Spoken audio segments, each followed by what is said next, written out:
รื่องนี้เป็นเรื่องราวของพระหนุ่มอาโนซึ่งเป็นลูกครึ่งไทยอเมริกัน นั่นคือผมเองครับผมใช้นามสกุลตามแม่คือศรีชาตินับย้อนไปตั้งแต่ผมยังไม่เกิดนั้นได้มีทหารอเมริกันเข้ามาตั้งค่ายอยู่ในแถบลุ่มแม่น้ำโขงและพ่อของผมก็พบรักกับแม่เมื่อให้กำเนิดผมแล้วพ่อของผมก็บินกลับอเมริกาแม่เฝ้าคิดถึงพ่อทุกเวลาพอแม่คลอดผมได้3 ปีแม่ก็เสียชีวิตไปผมก็อยู่กับตาเพราะว่ายายของผมนั้นเสียชีวิตไปนานแล้วตั้งแต่ผมยังไม่เกิดผมจึงกลายเป็นหนุ่มลูกครึ่งไทยในหมู่บ้านนี้และหมู่บ้านที่ผมอยู่ก็มีชื่อว่าหมู่บ้านดอนหมาในสวัสดีครับชาวไทยสารแหน่ทุกท่านเรื่องราวที่ผมจะเล่าต่อไปนี้เป็นเรื่องราวของหนุ่มลูกครึ่งไทยอเมริกันที่มาสร้างปาฏิหาริย์ให้คนหลายคนได้เห็นให้กำลังใจช่องไทยสารแหน่ฝากกดติดตามช่องไทยสารแหน่ด้วยนะครับพร้อมกันแล้วมาฟังกันเลยครับผมชื่ออาโนศรีชาติศรีในที่นี้หมายถึงศักดิ์ศรีนะครับตอนนี้ผมอายุย่างเข้า22แล้วผมอยู่กับตา2 คนครับแม่กับยายเสียชีวิตไปแล้วส่วนพ่อนั้นผมไม่รู้หรอกเพราะเขาบอกว่าพ่อนั้นบินข้ามฟ้ากลับบ้านเมืองของท่านซึ่งคนแถวนี้เขาบอกว่าไกลมากๆถ้าจะเดินไปคงต้องตายก่อนแน่ๆอาชีพของผมก็คือเข้าป่าล่าสัตว์หาของป่านำออกมาขายเลี้ยงชีพของผมครับผมเป็นคนหน้าตาดีหล่อเหลาคมสันเลยผมไม่ได้คิดไปเองนะมีคนเขาบอกมาเขาบอกว่าผมเหมือนพระเอกหนังแต่ผมก็ยังงงๆว่าถ้าหล่อขนาดนั้นทำไมสาวๆในหมู่บ้านไม่กรี๊ดผมบ้างทุกคนมองผมเหมือนผมเป็นตัวประหลาดเพราะคนส่วนใหญ่ในหมู่บ้านนี้ผมดำตาสีน้ำตาลเข้มตัวเล็กๆแต่ผมนั้นผมสีทองตาสีฟ้าหน้าคมตัวล่ำสันสูงใหญ่เขาบอกว่าผมเหมือนพ่อสาวๆเลยไม่ค่อยปลื้มด้วยในสมัยนั้นสาวๆไม่ได้นิยมลูกครึ่งโดยเฉพาะลูกครึ่งฝรั่งมังค่าทุกคนจะมองเห็นเป็นของแปลกไม่เหมือนในยุคปัจจุบันเช้าวันหนึ่งขณะที่ผมกำลังหุงหาข้าวปลาให้ตายอยู่นั้นก็มีคนต่างถิ่น 4-5 คนเดินผ่านหน้าบ้านไป2 ใน 3 คนนั้นลักษณะเหมือนกับผมเลยร่างกายใหญ่โตกำยำล่ำสันหัวแดงหัวทองซึ่งมองก็รู้ได้ทันทีว่าพวกเขาเป็นคนต่างชาติอย่างแน่นอนอีก2 คนเป็นหนุ่มคนไทยทุกคนมีลักษณะเหมือนคนเมืองต้องการเดินท่องป่าหาความสำราญเท่านั้นนึ่งข้าวยังไม่สุกเลยไอ้จุกก็วิ่งมาที่บ้านของผมตะโกนขึ้นว่าพี่อาโนพ่อให้ข้ามาตามพี่ไปหาเดี๋ยวเร็วนะพี่เดี๋ยวนี้เลยนะผมมองหน้าไอ้จุกแล้วก็ตอบไปว่ามีอะไรเหรอไอ้จุกเดี๋ยวพี่ไปก็จะรู้เองแหละตอบเสร็จไอ้จุกก็วิ่งหายไปอย่างรวดเร็วผมรีบจัดข้าวปลาอาหารให้ตาแล้วก็บอกตาไปว่าฉันจะไปหานายบ้านตากินข้าวไปคนเดียวเลยนะกลับมาฉันจึงจะกินนายบ้านน่าจะมีเรื่องด่วนแหละผมเดินลงบ้านไปจุดหมายก็คือบ้านของนายบ้านไม่นานผมก็มาถึงบ้านของนายบ้านขึ้นมาสิอาโนนายบ้านเรียกผมขึ้นบ้านผมเดินขึ้นไปนั่งข้างๆนายบ้านก็แนะนำให้ผมรู้จักกับชายหนุ่มทั้ง2 คนที่เป็นต่างชาตินั้นชื่อจอห์นและยอร์จส่วนคนไทย3 คนนั้นคือคุณนายคุณชิวและคุณตะวันผมยกมือไหว้ทั้ง5 คนทุกคนก็รับไหว้ผมหน่วยการดีนะนายบ้านตะวันพูดขึ้นเป็นฝรั่งเหรอตะวันพูดต่อนายบ้านก็ตอบแทนผมไปว่ามันเป็นลูกนายทหารมากันมิน่าล่ะหน้าตาคมเข้มหล่อเหลาเอาการเลยทีเดียวตะวันพูดขึ้นนายบ้านแจ้งจุดประสงค์ให้ผมไปหาคือจะให้ผมไอ้น้อยและไอ้เงิน เข้าป่าไปกับ5 หนุ่มนี้ไปเป็นลูกหาบส่วนพรานนำทางนั้นก็คือพรานอินเดินทางพรุ่งนี้เลยนะผมพยักหน้ารับนายจ้างทั้ง5 คนนั้นจ่ายเงินค่าจ้างให้ผมก่อนเลยผมรับเงินแล้วก็รีบกลับบ้านเอาเงินทั้งหมดให้ตาแล้วก็เตรียมข้าวของให้พร้อมในการเดินทางพรุ่งนี้เช้าแล้วตาบอกให้ผมระวังตัวอย่าเอาเปรียบคนอื่นตั้งใจทำงานอย่าเกียจค้านให้มีสติอย่าขลาดกลัวให้เดินทางปลอดภัยพระคุ้มครองผมยกมือขึ้นท่วมหัวรับพรจากตาไม่นานคณะการเดินทางก็เริ่มขบวนโดยการนำของพรานอินผมไอ้น้อยและไอ้เงินก็แบกหามสัมภาระที่ไม่เยอะมากเท่าไหร่ของ5 หนุ่มนายจ้างก่อนเข้าป่าพรานอินก็ทำพิธีเปิดป่าตัดไม้ข่มนางก่อนจะเข้าเขตป่าใหญ่ที่มองเห็นอยู่ข้างหน้า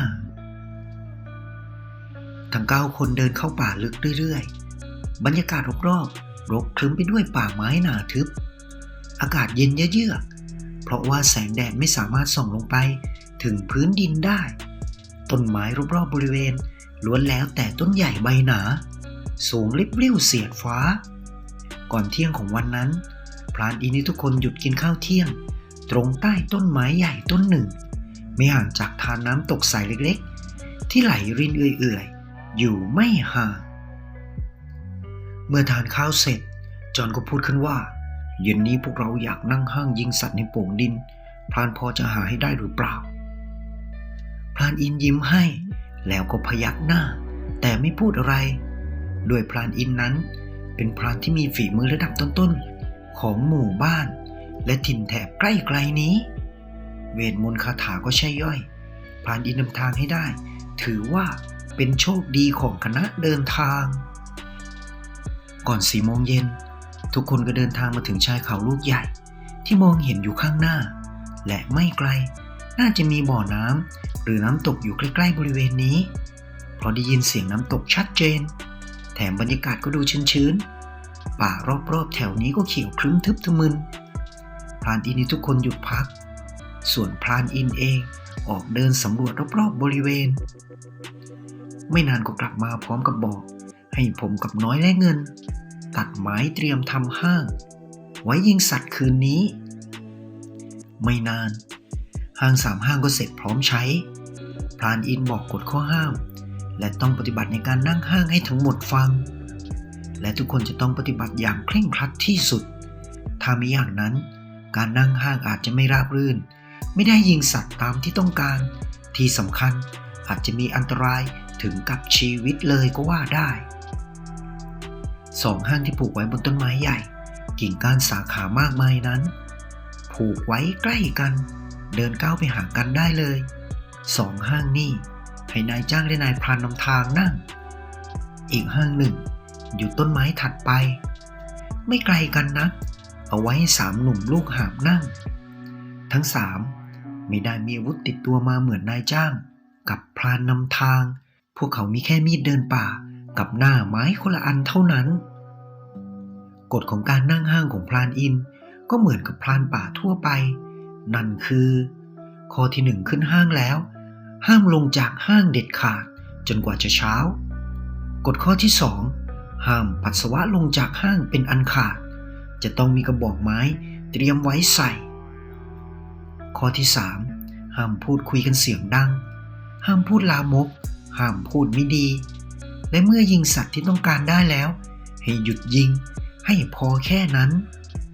ทุกคนพยักหน้าเข้าใจ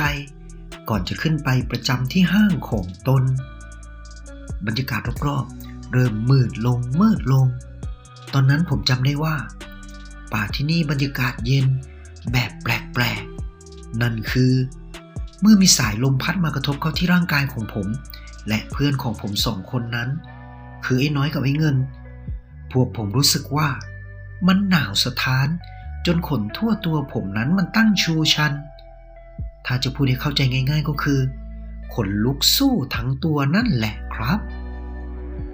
พวกผมมองไปที่ห้างของนายจ้างและพรานพวกผมก็เห็นในห้างนั้นเงียบสนิทมองไม่เห็นอะไร เพราะพลานอินเอากิ่งไม้มาทำบังไพรไว้จนมองไม่เห็นอะไรในห้างทั้งสองนั้นเลยจะนานแค่ไหนผมก็ไม่รู้ได้เหมือนว่าผมกำลังจะหลับแต่แล้วก็ต้องสะดุ้งตื่นขึ้นมาเพราะว่าผมได้ยินเสียงเดินหยุดของสัตว์เท้ากีบตัวใหญ่เดินอยู่บริเวณโป่งดินข้างล่างนั้นแน่นอน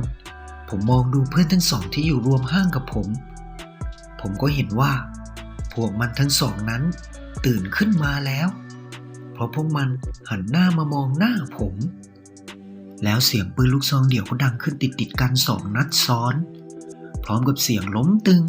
ของสัตว์ใหญ่เท้ากีบนั้นผมรู้สึกแต่ว่ามันเป็นกระทิงโทนตัวใหญ่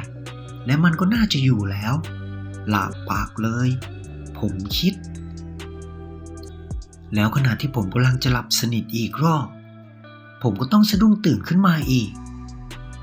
เพราะผมได้กลิ่นสาบสางเหม็นเน่าอบอวลเต็มไปหมด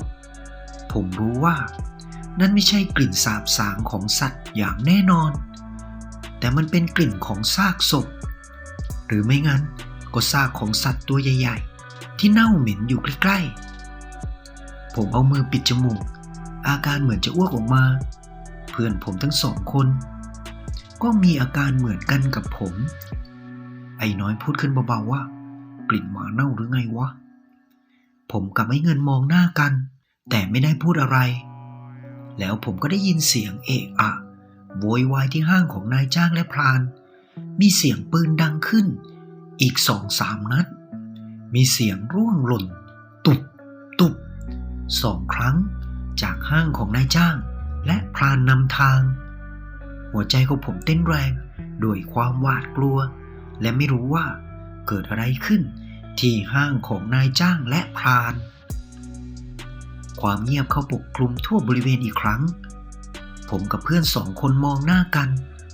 ไอ้เงินก็พูดขึ้นว่ามันเกิดอะไรขึ้นวะ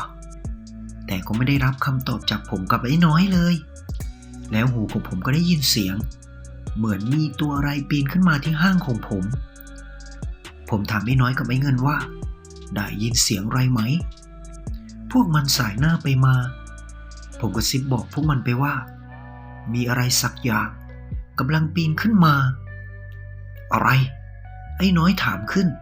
ไม่รู้แต่ว่ามันกำลังปีนขึ้นมาเตรียมตัวรับมือมันด้วยนะผมบอกเพื่อนทั้ง2แล้วห้างที่พวกผมนั่งอยู่ก็เหมือนมีอะไรจับเหมือนจะโหนขึ้นมาห้างที่พวกผมนั่งอยู่นั้นโยกอย่างแรงไอ้น้อยกับไอ้เงินร้องเฮ้ยขึ้นมาพร้อมกันแล้วผมก็เห็นมือที่มีกรงเล็บแหลมยาวขวาตวัดหมายก้านคอของไอ้น้อยซึ่งมันอยู่ใกล้มือนั้นมากที่สุดผมก็ไม่รู้หรอกว่าผมคิดยังไงผมคิดได้แค่ว่าต้องช่วยเพื่อนผมเอามือข้างขวาของผมจับหมับเข้าที่กรงเล็บนั้นแล้วออกแรงบีบกระชากขึ้นมาอย่างแรงสิ่งที่ติดมือผมขึ้นมาก็คือร่างกายอันเหี่ยวแห้งมีแต่หนังหุ้มกระดูก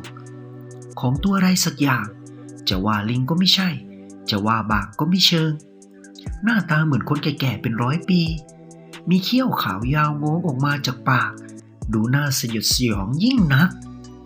ตัวเท่าๆกับเด็ก 5-6 ขวบไอ้น้อยกับไอ้เงินร้องว้ากไม่เป็นภาษาขยับไปชิดกับต้นไม้ที่ผูกห้างไว้ดีไม่ตกห้างลงไปแต่ผมนั้นจับแขนในตัวผีหาซาตานประหลาดนั้นไว้แน่นไม่กล้าปล่อยเพราะกลัวว่ามันจะกัดขย้ำคอของผมออกแรงบีบแรงขึ้นผมก็ไม่รู้หรอกว่าผมเอาเรี่ยวแรงมาจากไหนผมเห็นไอ้ตัวสัตว์ประหลาดนั้นดิ้นทุรนทุรายด้วยความเจ็บปวดร้องกรี๊ดเหมือนเสียงข้างผสมเสียงลิงแก่ๆโหยหวนเยือกเย็นมันดิ้นรนสะบัดอยู่ครู่เมื่อมันรู้ว่าไม่มีทางหลุดจากการจับบีบแขนของมันอย่างแน่นอนมันก็อ้าปากกว้างกัดหมับเข้าที่แขนข้างขวาของผมอย่างแรงเลือดของผมก็ฉูดออกมาตามแรงกัดกระชากของมันแทนที่ผมจะตกใจในตอนนั้นแต่ความรู้สึกผมตอนนั้นเหมือนกับว่าไม่ว่ามันจะเป็นตัวอะไรเมื่อทำร้ายผมก็อย่าอยู่เลย ผมเอามืออีกข้างหนึ่งจับที่หัวของมันพร้อมออกแรงกระชากจนตัวมันขาดออกจากกันเป็น2 ท่อนเลือดสีดำคล้ำก็จัดกระจายเต็มตัวผมและเพื่อนส่งกลิ่นเหม็นเน่ายังกระซากศพผมได้ยินแต่เสียงอุทานของเพื่อนๆผมพูดขึ้นว่าพวกแกเป็นไรวะแล้วพวกมันก็มองผมแปลกๆเหมือนพวกมันหวาดกลัวผมจนผมต้องถามพวกมันอีกครั้งว่าเป็นอะไรวะไอ้2 คนนี่เปล่าพวกมันตอบออกมาเกือบพร้อมกันต้องมีอะไรสิผมจ้องตาเขม่งไปที่พวกมัน2 คนนั้นสะดุ้งโหยงพูดออกมาเกือบพร้อมกันอีกว่าพรุ่งนี้เช้าพวกข้าค่อยเล่าได้ไหมผมจ้องมองหน้าพวกมันทั้ง2แล้วก็พยักหน้าให้มันช้าๆเพราะตอนนี้เหมือนว่าสติผมจะกลับคืนมาแล้วครับมีเสียงตะโกนมาจากห้างของนายจ้างและพรานว่าเป็นไรหรือเปล่าปลอดภัยกันไหมพวกผมก็ตอบไปว่าปลอดภัยแล้วพรานอินก็บอกให้พวกผมอยู่เงียบๆระวังเพราะไม่นานก็จะสว่างแล้วผมและเพื่อนๆเผลอหลับไปตอนไหนก็ไม่รู้มาสะดุ้งตื่นอีกทีก็สว่างจ้าแล้วเห็นพรานอินและนายจ้างทั้ง5ยืนล้อมสัตว์ประหลาดเหมือนลิงเหมือนข้างแก่ๆ2 ตัวที่ถูกยิงตกลงมาจากห้างของพวกเขาแล้วก็เดินมาหยุดยืนดูอีกตัวที่โดนผมฉีกขาดเป็น2 ท่อนฝีมือใครวะยอดถามขึ้นแล้วแหงนหน้าขึ้นมามองทางพวกผมไอ้น้อยก็ตอบลงไปว่าเดี๋ยวพวกผมลงไปจะเล่าให้ฟังครับแล้วไอ้น้อยกับไอ้เงินก็แย่งกันเล่าจนพรานอินดุเอาพวกมันจึงได้สติพวกมันบอกว่าตอนนี้สัตว์สยองนี้ปีนห้างขึ้นไปหาพวกผมนั้นพวกมันเห็นผมกระชากแขนของไอ้ตัวสัตว์ประหลาดนั้นอย่างแรงพอมันกัดที่แขนผมพวกมันก็เห็นไอ้เงินพูดตะกุกตะกักเห็นอะไรวะไอ้นี่พรานอินตะคอกเขาให้ผมเห็นตาของอาโนเป็นสีเขียวเรืองๆหน้าตาดุกระชากทีเดียวไอ้สัตว์ผีนี่ก็เป็นแบบนี้เลยครับทุกคนมองหน้าอาโนจริงหรือวะผมถามไอ้เงินและไอ้น้อยข้าไม่เห็นรู้เรื่องเลยจริงๆไอ้น้อยพูดขึ้นแกมีของดีอะไรวะข้าว่าในตัวของแกต้องมีของดีแน่ๆของดีแกช่วยแกไว้แล้วทุกคนก็มองไปที่แขนขวาที่ไอ้น้อยกับไอ้เงินบอกว่าไอ้สัตว์ผีนั้นมันกัดแขนผมทุกคนก็ต้องแปลกใจอย่าว่าแต่ทุกคนเลยครับผมก็แปลกใจเหมือนกันเพราะว่าตอนนี้ผมไม่เห็นว่าแขนของผมจะมีแผลใดๆอยู่เลยหรือว่าเมื่อคืนมันกัดไม่โดนวะผมคิดในใจซึ่งไอ้น้อยกับไอ้เงินนั้นยิ่งทำท่าทางแปลกๆมองไปที่แขนของผมเอามือจับดูหมุนไปหมุนมาเป็นไปได้ไงวะไอ้เงินพูดขึ้นพร้อมกับทำหน้าประหลาดมองหน้าผมและไอ้น้อยไปมาพรานอินมองหน้าผมเพ่งมองอยู่ครู่ก็สั่งให้พวกผมแร่เอาเนื้อกระทิงตัดหัวเอาเขารมควันเนื้อขนไปด้วยให้มากที่สุดเพื่อเป็นเสบียงต่อไปภายหน้าจะได้ไม่ต้องยิงสัตว์ตัวไหนให้ล้มตายลงไปอีกเพราะนายจ้างทั้ง5 คนของผมนั้นเป็นเหมือนนักอนุรักษ์มากกว่าจะเป็นนักล่าก่อนเที่ยงของวันนั้นพวกผมก็จัดการกับกระทิงตัวนั้นเสร็จหัวของมันถูกผูกติดกับคานหาบของเงินและน้อยส่วนผมนั้นก็แบกสะพายเนื้อที่เหลือเดินตามหลังคณะเข้าไปในป่าใหญ่ที่มองเห็นอยู่ข้างหน้าขณะที่เดินเข้าไปในป่านั้นความรู้สึกของผมตอนนี้ผมเห็นมีกระทิงตัวใหญ่วิ่งสวนมาตามทางที่พวกผมไปผมลืมตัวตะโกนไปสุดเสียงว่าระวังข้างหน้ามีกระทิงวิ่งสวนมาทุกคนหยุดยืนนิ่งแม้กระทั่งพรานอินยังงงเลยเพราะว่าพวกเขาไม่เห็นอะไรจะวิ่งสวนมารอบๆตัวตอนนี้เงียบไม่มีอะไรขณะที่ทุกคนมองมาที่ผมนั่นเองก็มีเสียงควบตะบึงของสัตว์เท้ากีบตัวใหญ่วิ่งสวนทางลงมาพรานอินได้สติตะโกนขึ้นสุดเสียงว่าหาที่กำบังเร็วหาที่กำบังทั้งคณะก็แตกกระจายหาที่หลบ นายจ้างทั้ง5 คนนั้นไว้ยังกระวอกพวกเขาไม่ได้แค่จะหาที่หลบแต่พวกเขาปีนขึ้นต้นไม้ที่อยู่ใกล้ๆตัวพวกเขาอย่างรวดเร็วขึ้นไปอยู่ในที่ที่ปลอดภัยไอ้น้อยกับไอ้เงินก็เหมือนว่าจะหนีหลบไปในที่ที่ปลอดภัยได้ถ้าไอ้น้อยไม่พลาดสะดุดรากไม้ล้มขมำหน้าลงไปผมมองเห็นวัวกระทิงโทนตัวใหญ่ขวบตะบึงเข้าหาไอ้น้อยที่มันล้มลงแล้วเสือกลุกขึ้นมาอย่างรวดเร็วถ้ามันล้มแล้วกลิ้งหาที่หลบกระทิงตัวนั้นก็จะวิ่งผ่านมันไปแต่มันเสือกลุกขึ้นมามันจึงเป็นเป้าหมายของกระทิงตัวนั้นอย่างหลีกเลี่ยงไม่ได้ไอ้เงินร้องตะโกนออกไปสุดเสียงว่าไอ้น้อยระวังตอนนั้นผมไม่รู้เอาเรี่ยวแรงมาจากไหนผมพุ่งเข้าไปขวางหน้ากระทิงนั้นไว้อย่างรวดเร็วมือ2 ข้างผมจับหมับเข้าที่เขาทั้ง2 ข้างของกระทิงไว้ด้วยเรี่ยวแรงที่มีผมตะโกนบอกไอ้น้อยให้มันหนีไปให้มันไปหลบในที่ที่ปลอดภัยผมกดหัวของไอ้กระทิงตัวนั้นลงไปด้วยพละกำลังที่มหาศาลหูผมได้ยินเสียงของนายจ้างกับพรานอินร้องขึ้นเกือบพร้อมกันว่าเฮ้ยอะไรของมันวะเพราะว่าตอนนี้ผมรู้สึกว่าไอ้กระทิงตัวนั้นมันสู้แรงผมไม่ได้ถอยหลังไป2-3 ก้าวแล้วผมก็มีความรู้สึกว่ามันพยายามดิ้นรนหนีมากกว่าสู้แล้วมันก็สะบัดหัวอย่างแรงจนหลุดจากการจับของผมมันร้องม่ออยู่2-3 ทีแล้วก็หันหลังวิ่งหนีไปอย่างรวดเร็วเหมือนมันเห็นผมเป็นเสือเป็นสางไปฉะนั้นไม่นานไอ้เงินกับไอ้น้อยก็เดินมาหาผมจ้องมองผมด้วยอาการงงๆพรานอินกับนายจ้างทั้ง5ก็เดินมาหาผม